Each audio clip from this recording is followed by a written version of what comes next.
How's it going, YouTube? We are back with another video, and this time we are talking about the Utah Hockey Club. I know it's been a while since we covered this team.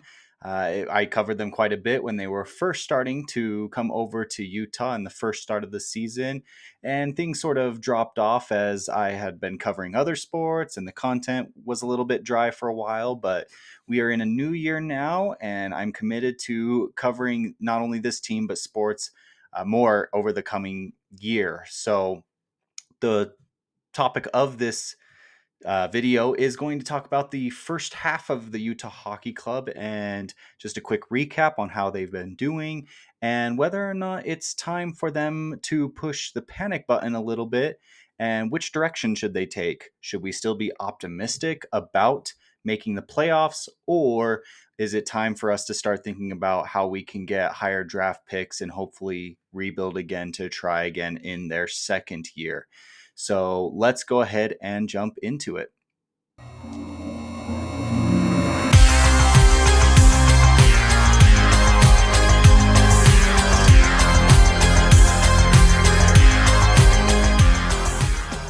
So let's first talk about how that first half of the season went and currently where they're sitting before I give you my projection for the upcoming second half of the season. So right now, the Utah Hockey Club sits with an 18, 17, and 7 record, which right now would put them as the fifth wildcard team. And just as a reminder, only two wildcard teams get into the playoffs. So they are sitting a few ways back. In fact, they're 5 points out of that second place spot. They do own a better points percentage. They're better than that fourth place team, St. Louis, and that's sort of where they've been hovering over the past month or so. Just as a recap of where they have been this first half of the season, they started out surprisingly strong, winning their first three games, and then they had a pretty rough November and fell back a little bit. They then stormed back with a pretty strong start of the December season.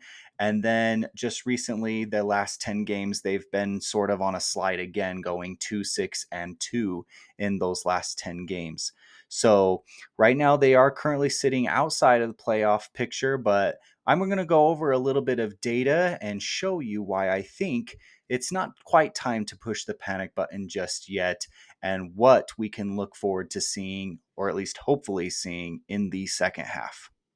So I wanted to show you a spreadsheet that I've been working on throughout this season so far and how I've nerded out a little bit on this team.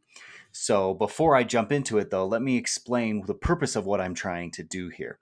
We all know that an 82 game schedule is pretty long, and there's going to be times where you face tougher parts of your schedule, and then there's also going to be phases where your schedule lightens up. So when we look at the playoffs and how many points a team usually has to hit in order to make the playoffs, through my own research, I discovered that it usually is around 96 to 100 points in order for a team to make the playoffs. Last year, the worst place Western Conference team last year was Vegas at 98 points. However, the team right behind Vegas had 92 points. So somewhere again between 92 and 100 points. So that's about how many points that Utah is going to need in order to be able to make the playoffs. And so what I wanted to do is I wanted to sort of project out a playoff pacing model that would help identify where they can pick up the easiest amount of points and which other points are going to be a little bit harder to come by because they are playing a harder team. And then I then tracked it out based on a pacing model. And so you can see here in my spreadsheet right now, I have the entire schedule listed out here, what projected points, and then what their actual points that they've had so far.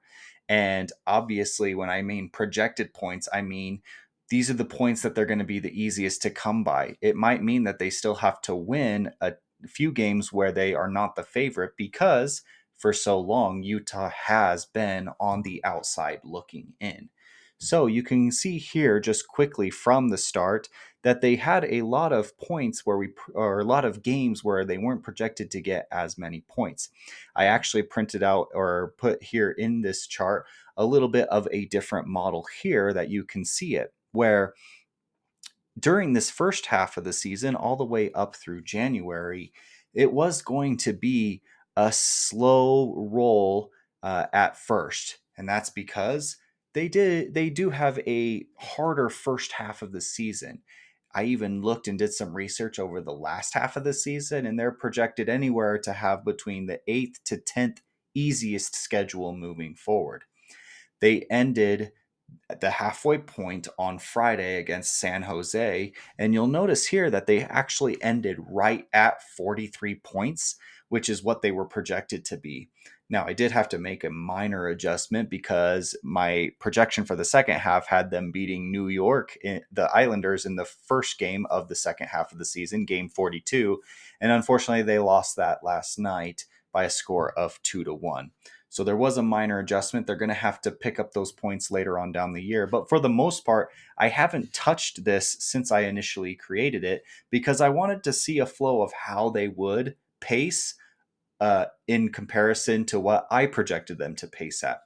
You'll notice that as they started off hot, they were right above pace. And then, like I mentioned earlier, during the during the month of November, the end of November, they lost some games that they should have won, especially at home. But then they slowly climbed back and won a couple of games that they weren't expected to win and got right back on track. Another strong December, and they were riding a little bit higher, and then went a few games. I think it was like a 5 or 6 game losing streak right there at the end of December. And so they again have had to catch up a little bit.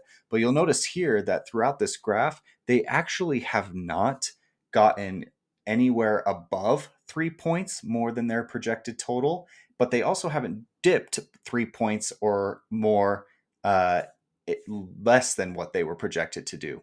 So even though there might have been some times of panic and nervousness amongst people, I haven't been one of those people because it seems like they have been able to keep on pace with what they need in order to make the playoffs. So now that we've looked at that, let's talk about what the second half of the season is going to have to look like. You'll notice here that if we go back to here and we scroll down a little bit, right now they are right in the middle of an 8-game homestand, the longest one that they will have all season. They started off a little bit slow. They are 1-2, but their first one was against the defending champion Panthers. But they do have some games up here that are very winnable, and they should win, or at least they need to win in order to be able to keep pace. So let's look at another graph that I had here as well. We're sitting at 43 points right now. If we want to put the target as 98 points, which is what Vegas had last time, that means that they're going to have to get 55 points in the next 40 games, which is going to be a tough order, but I do think that they can do it because of the schedule that they're going to have. Now, uh, moneypuck.com is a pretty awesome website to take a look at when you're looking at playoff odds and also game odds. Right now, they put the Utah Hockey Club at a 42% chance of making the playoffs. So not great, but it's also not dire straits right at this point in time. And in fact, they do have the odds currently on a game by game basis. And so what I did is I took the odds of their remaining schedule and then sorted them from the most likely to win all the way down to the least likely to win. And you'll notice here that in order for the Utah Hockey Club to be able to get to that 98 point value, they're going to have to go 27, 12, and 1 the rest of the way. And if you look here, all of the games that they are favored in would put them right at that 28 game model. So they can afford the last point to come against Tampa Bay, at least getting a tie in that instance, and or not a tie, but losing in overtime. But in order for them to win, they're going to have to win every single game that they are favored in. Do I think that's going to happen? No. They are going to falter. They are going to cough up some points. And that's honestly what's put them in this situation to begin with. They have had some opportunities to get more points against teams like San Jose or Anaheim, but they just quite haven't done it yet. But they might be able to steal some of these games from teams like Minnesota or some of these other away games where their odds of winning are less likely.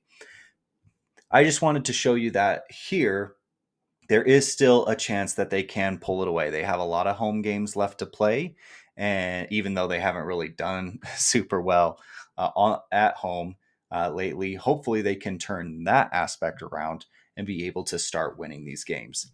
And if they do, you'll notice here, if we go back to the playoff pacing chart, you can see here some steep point gains. And so I think this is helpful too, because you'll be able to see certain peaks, like, the February is going to be a hard month for them. We look here at their schedule and we go over to the February games. We have, three straight games against Carolina, Washington, Los Angeles, where they might not be expected to get any points.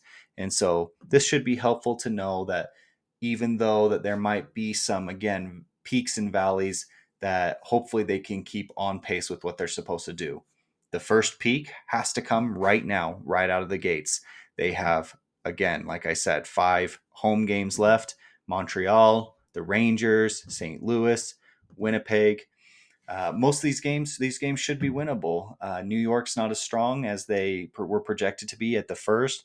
The toughest one will probably be Winnipeg, and I'll actually be at that game, so we'll have to see how that goes. Anyways, overall in all, you Utah Hockey Club fans and NHL fans who are wondering if it's time to panic for the Utah Hockey Club, I would say not quite yet, but they definitely need to get down to business. They need to start winning these games that they're projected to win to be able to keep pace in order to make that last playoff run. So that's it for all I got for you this time around. Let me know what you think. What have your thoughts been about the Utah Hockey Club's first half of the season? What would you like to see them improve upon, or what do you think that they need to do in order to make that push for the playoffs? And if you are liking this comment, go ahead and hit that like button. And if you want to see more of this content, feel free to click that subscribe button. Until next time, guys, take care.